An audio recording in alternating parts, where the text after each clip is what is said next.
فرزند زہرا یہ حالات برے ہیں۔ کاشانۂ بصیرت ایک ایسا مکمل یوٹیوب چینل جس پر محروم بصارت کے لیے بالخصوص اور تمام افراد کے لیے بالعموم سینکڑوں کی تعداد میں اسلامی کتب دستیاب ہیں۔ لہذا گزارش ہے کہ آپ اپنی ذمہ داری نبھاتے ہوئے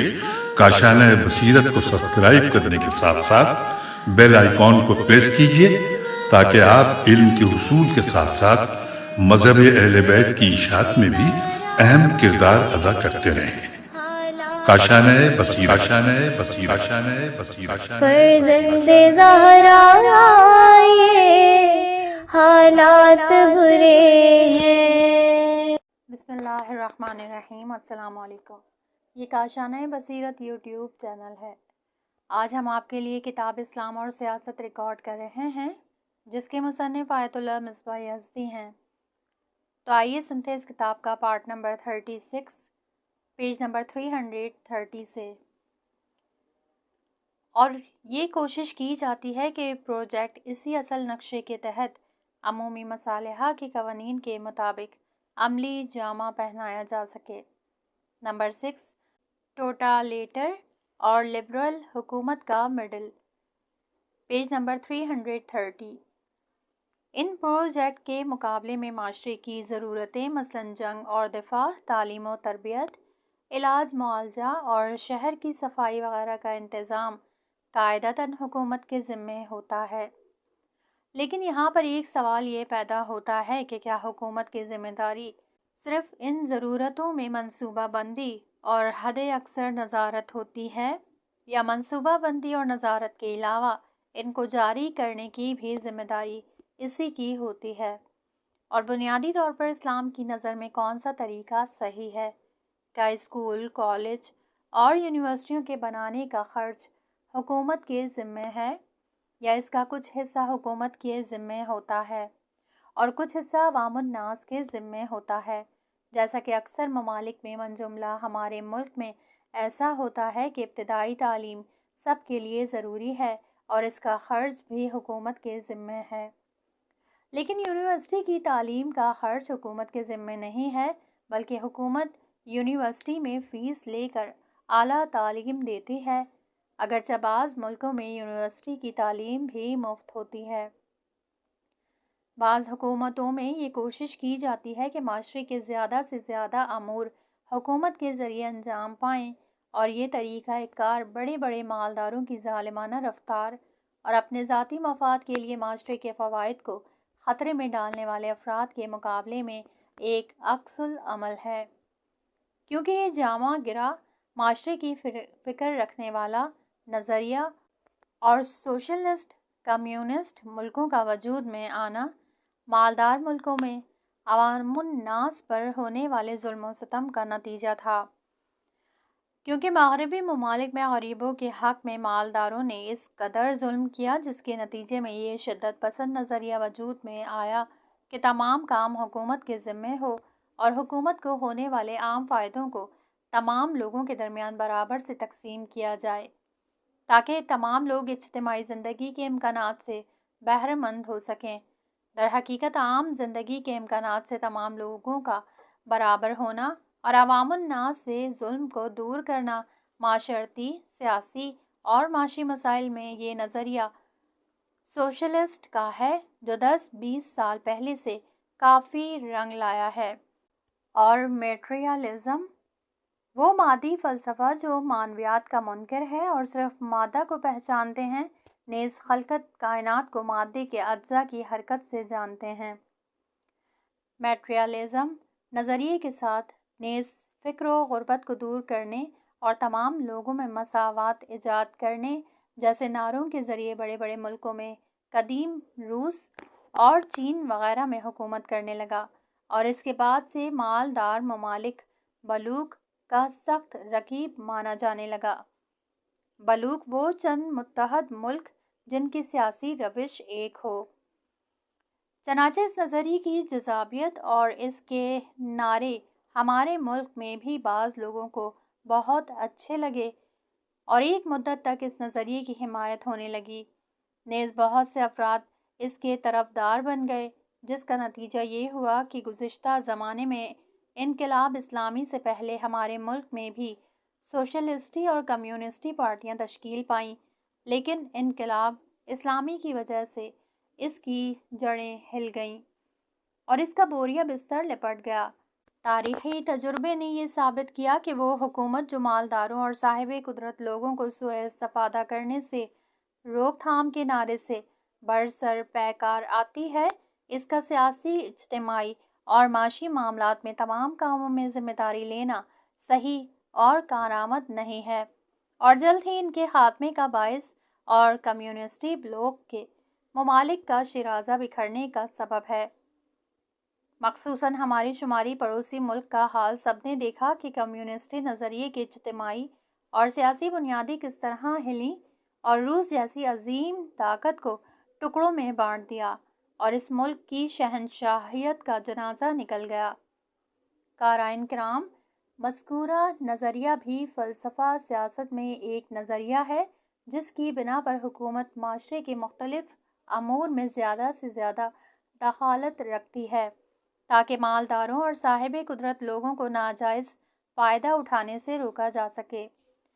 لیکن ہم اس وقت مذکورہ نظریے کی کمزوریاں نہیں بیان کرنا چاہتے۔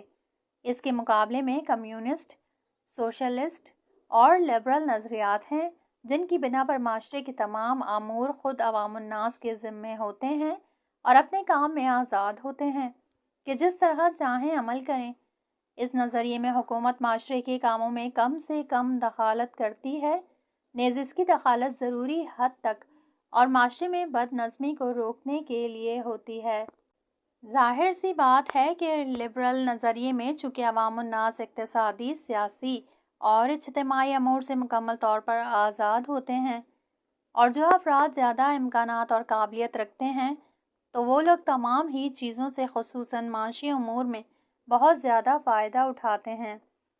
اور دوسروں سے مقابلہ جیت جاتے ہیں، جس کے نتیجے میں اقتصادی کاروبار ان کو بہت زیادہ فائدہ پہنچاتا ہے، جبکہ ان کے مقابلے میں کمزور اور غریب لوگ جن کے پاس کم امکانات ہوتے ہیں وہ مزید غریب اور کمزور ہوتے چلے جاتے ہیں۔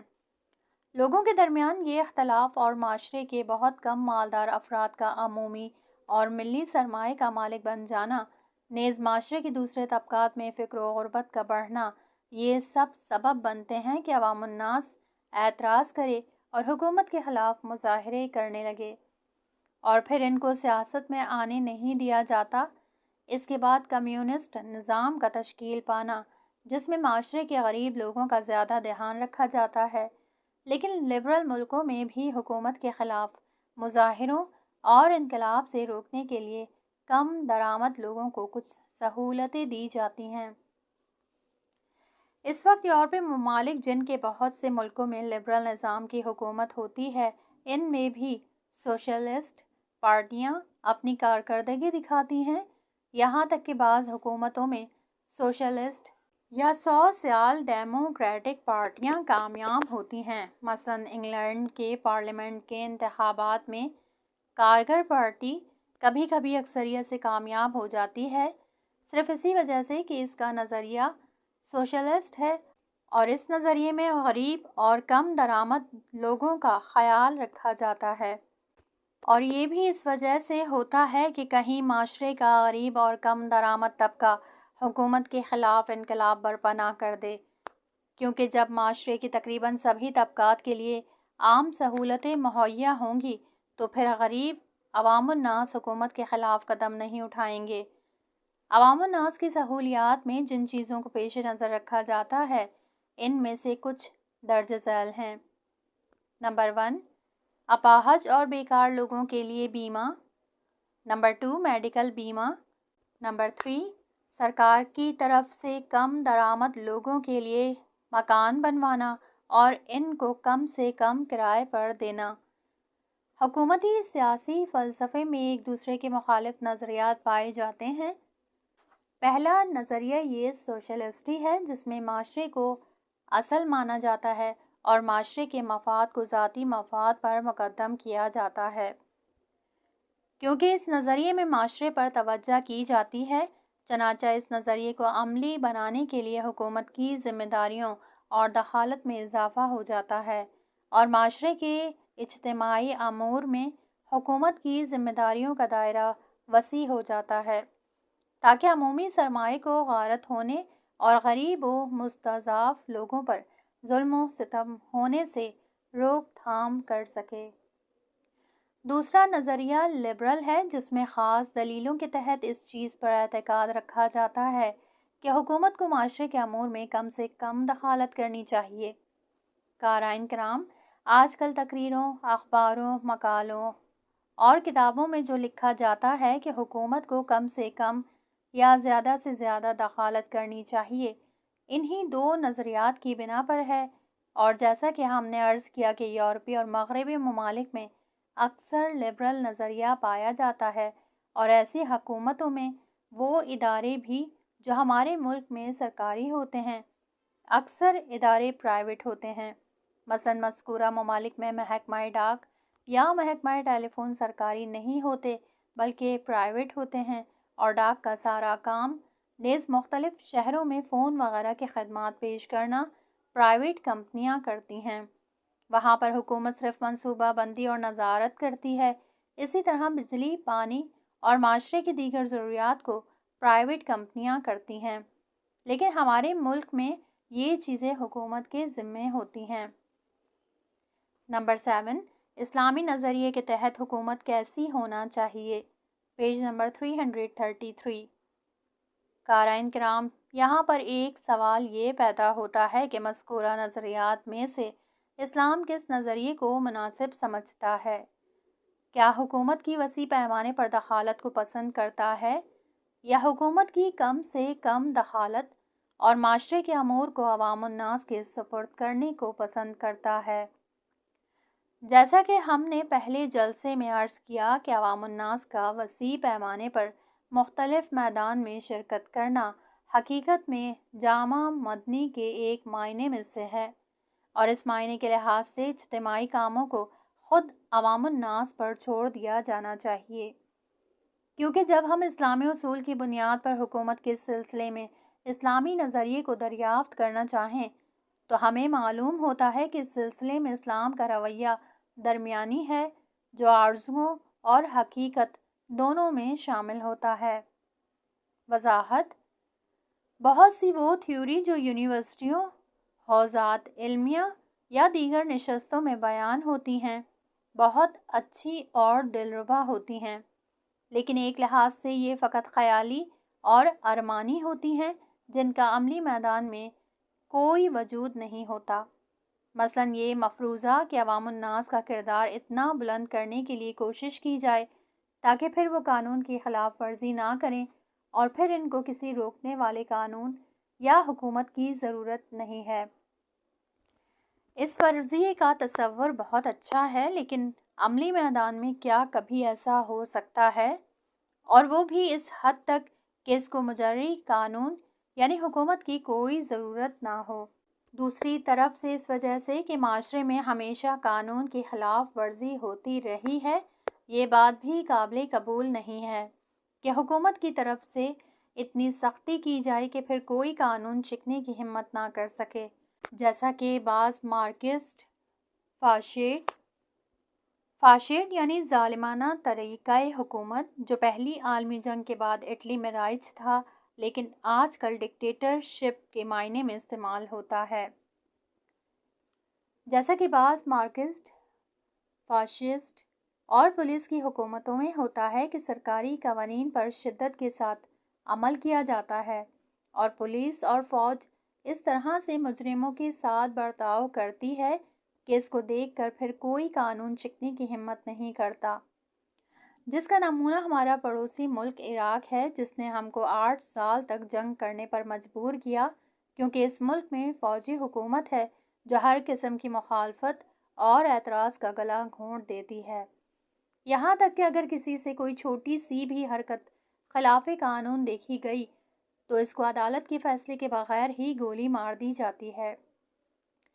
یا کسی دوسرے طریقے سے اس کو موت کے گھاٹ اتار دیا جاتا ہے۔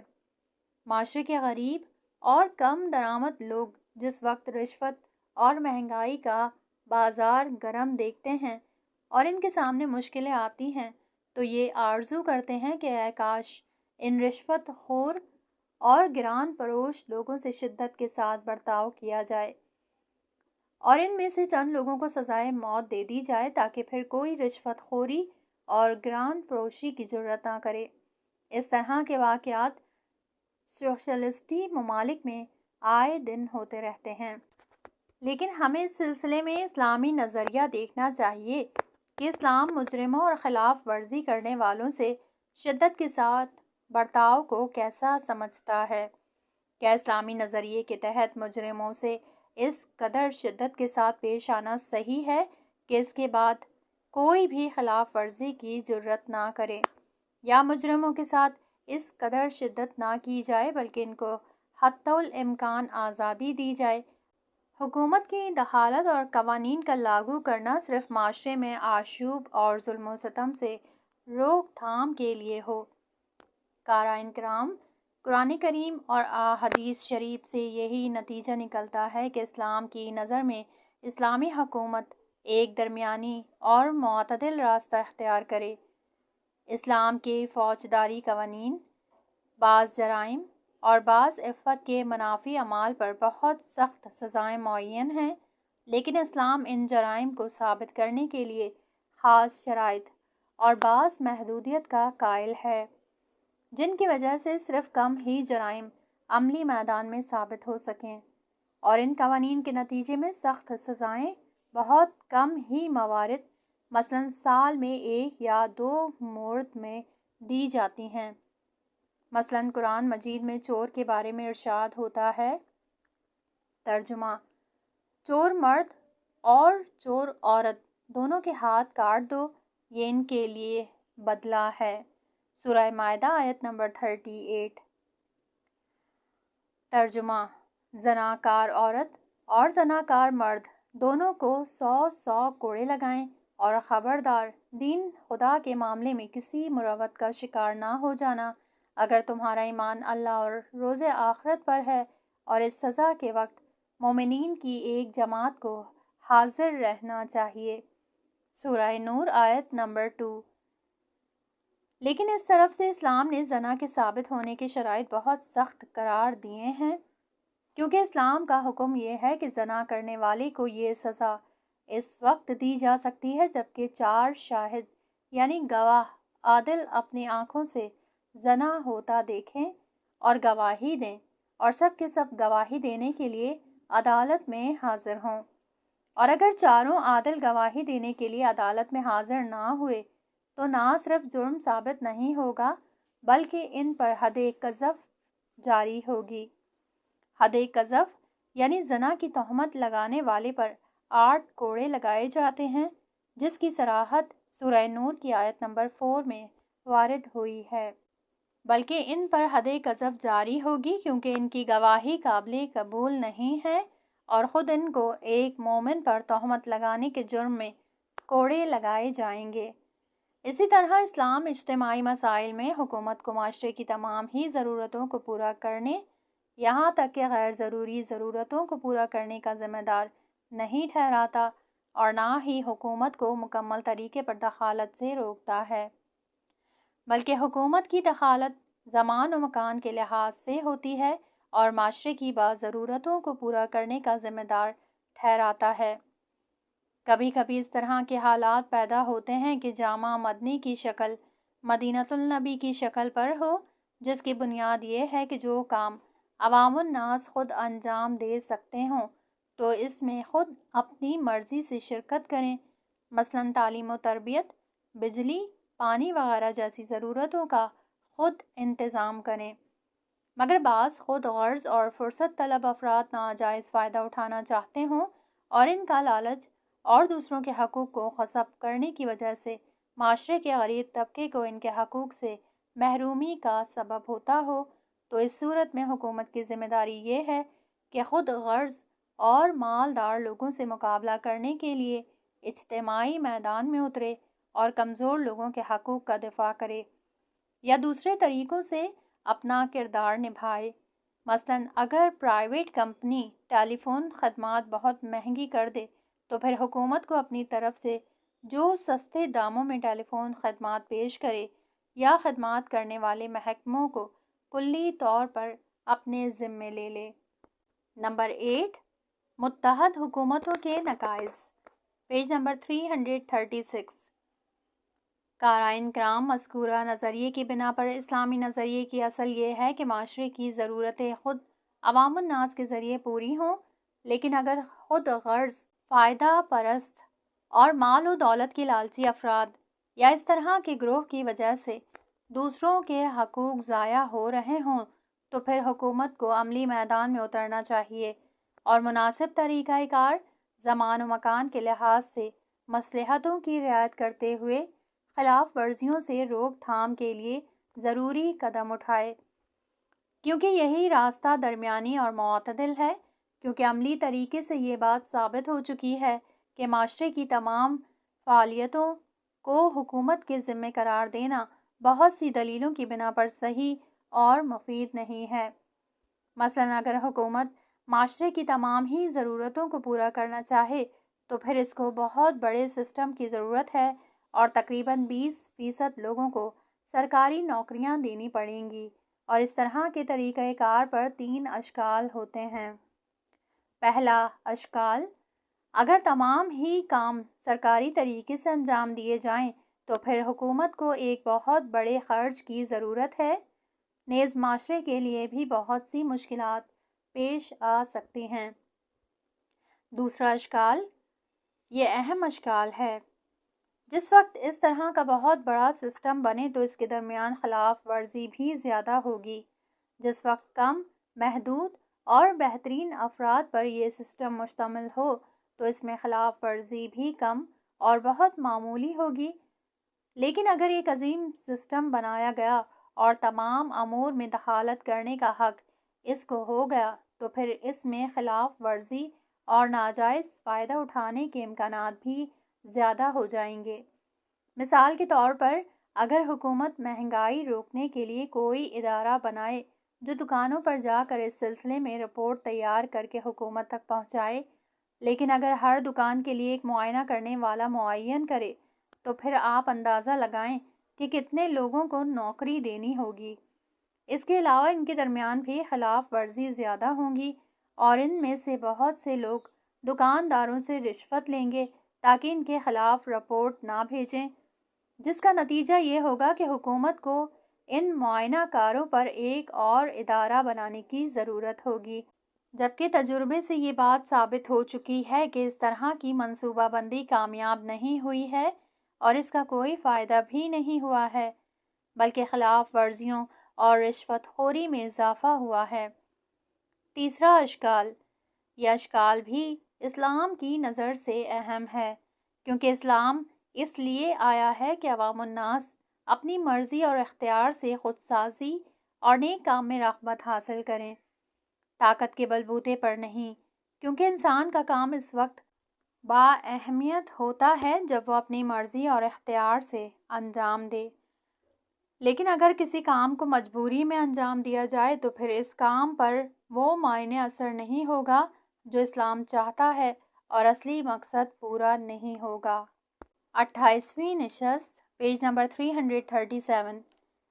اسلامی حکومت اور جائز آزادی اور اقتدار کی رعایت کرنا۔ نمبر 1، حکومت کی ضرورت پر ایک اشارہ۔ گزشتہ نشستوں میں کوہ مجریہ یعنی حکومت کے فلسفے پر گفتگو ہوئی تاکہ اس کے سمجھنے کے بعد یہ معلوم ہو جائے کہ حکومت کے وظائف اور کیا کیا شرائط ہیں اور اپنی ذمہ داریوں کو نبھانے کے لیے کیا شرائط ہونی ضروری ہیں۔ اور جیسا کہ ہم نے عرض کیا، حکومت کے فرائض میں سے ایک فریضہ قوانین کو جاری کرنے کی ضمانت ہے، جو دنیا بھر کی تمام حکومتوں میں مقبول ہے۔ اسی طرح اسلامی حکومت میں بھی جس میں قوانین یا تو براہ راست شریعت مقدسہ سے لیے جاتے ہیں یا وہ قوانین ان افراد کے ذریعے مرتب ہوتے ہیں جن کو شریعت کی طرف سے اجازت حاصل ہوتی ہے، لہٰذا قوانین کو جاری ہونا چاہیے۔ پہلے درجے میں خود عوام الناس کو قوانین پر عمل کرنا چاہیے اور ایک دوسرے کے حقوق کی رعایت اور اپنے فرائض پر عمل کرنا چاہیے۔ نیز معاشرتی، گھریلو اور بین الاقوامی روابط اسلامی قوانین کے تحت ہونے چاہئیں۔ اپنے وظائف کو انجام دینے اور اجتماعی قوانین پر عمل پیرا ہونے کے لیے ایک مصمم ارادہ ہونا چاہیے، کیونکہ عوام الناس پہلے اپنے ذاتی مفاد کے بارے میں سوچتے ہیں اور اجتماعی امور کے بارے میں کم ہی فکر کرتے ہیں، خصوصاً اس وقت جبکہ اجتماعی امور انجام دینے میں ان کا کوئی خرچ یا نقصان ہو۔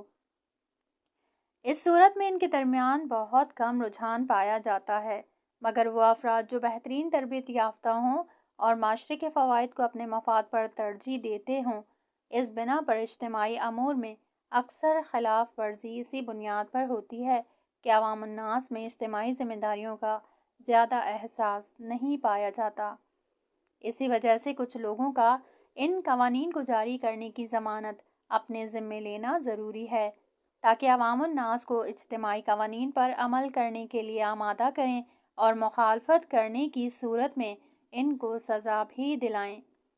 لہٰذا ایسی حکومت کا ہونا ضروری ہے جو ضرورت کے وقت اپنی طاقت کے ذریعے ان قوانین پر عمل کرائے، اور جیسا کہ ہم نے پہلے بھی عرض کیا کہ ہر معاشرے میں شروع ہی سے اس کی ضرورت کے تحت قوانین بنائے جاتے ہیں۔ مثلاً اگر کوئی شخص کسی کے مال کو غصب کرنا چاہے تو اس کی سزا معین کی جاتی ہے، تو اگر کسی نے اس قانون پر عمل نہ کیا اور دوسرے کے مال پر ہاتھ بڑھایا تو قانون کے رکھوالے اس کو سزا دیتے ہیں۔ بعض حالات میں بات واضح نہیں ہو پاتی، جس کے نتیجے میں اختلاف اور کشمکش پیدا ہوتی ہے، یہاں تک کہ بعض موقع پر ایسے حالات بن جاتے ہیں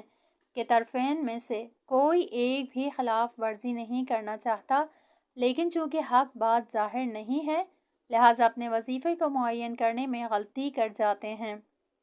ایسے ہی حالات کے لیے قوائے قضائیہ یعنی عدالت کا دروازہ کھٹکھٹایا جاتا ہے، تاکہ وہ قوانین کو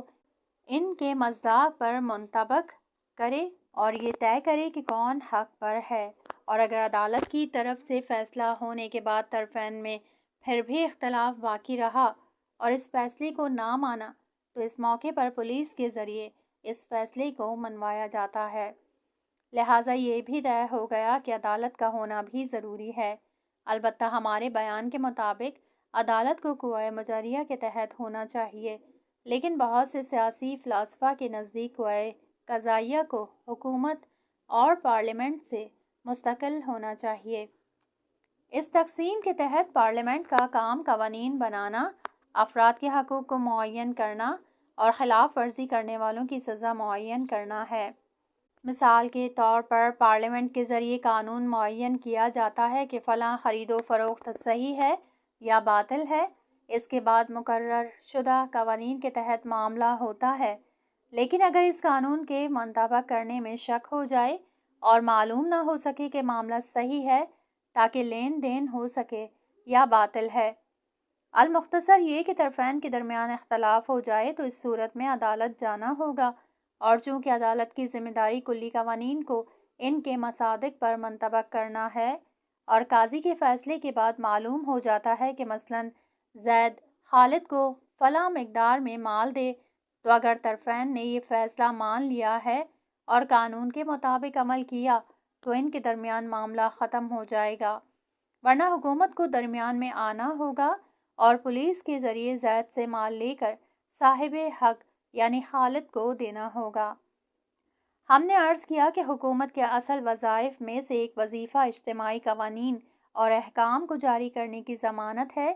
لیکن اس بات پر بھی توجہ رہے کہ قوانین جاری کرنا فقط حکومت میں منحصر نہیں ہے، بلکہ دوسروں یعنی عوام الناس کو بھی قوانین جاری کرنے چاہیے۔